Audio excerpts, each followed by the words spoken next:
така е. Яйцата са готови. Както знаете, организма винаги губи соли. И яйцата е добре да се посолят. Направих си 11 яйца от път пъдък.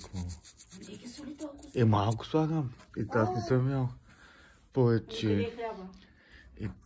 Еми си взема хляб, да. Имам видео. Да, нарежи. Много се радвам. Едно доматче. Надявам се да не съм прекалил с количеството.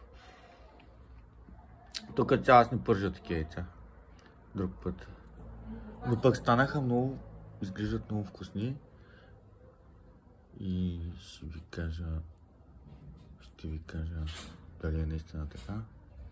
И желая на всеки, който иска да опита, добър апетит. Ще направи не толкова сложно, както видяхте.